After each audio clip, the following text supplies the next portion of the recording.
Sherry, so a lot of countries have been lining up to hold tariff talks with the Trump administration. South Korea, of course, one of them. We've got Finance Minister Choi Sang-mok and Industry Minister An Do-gun meeting with U.S. Treasury Secretary Scott Bessent and also the USTR, U.S. Trade Representative Jamieson Greer in Washington later this week. And you got to wonder, Sherry, how these talks are going to go, right? Is Trump going to pop in and make his presence known, seen, and felt? What do you think?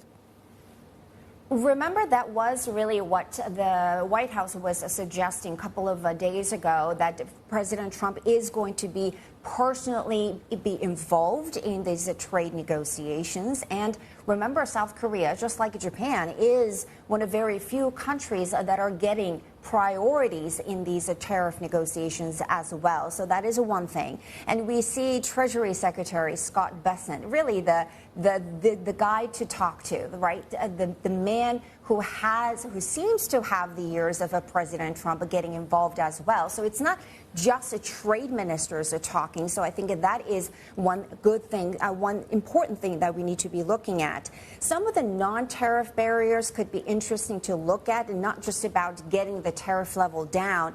It's the auto emissions regulations. It's the the idea of South Korea potentially importing more U.S. beef cuts as well. So lots of conversations on the table. This will be on the sidelines of the IMF meeting. Yeah, and you've talked about this many times, Sherry. I guess cooperation in shipbuilding, also cooperation in energy are going to be pretty high on the agenda as well, no?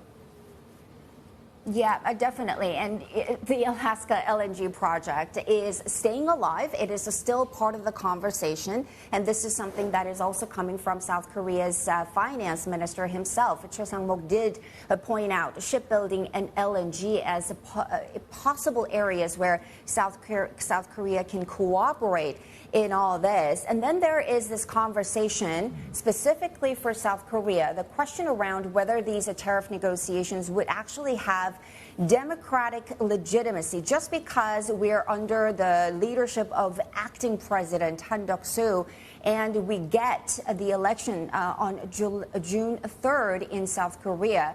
So really, given the timing of the election and tariff negotiations, that there could be some domestic political conversations around how South Korea should approach this as well, but we'll leave that for another day.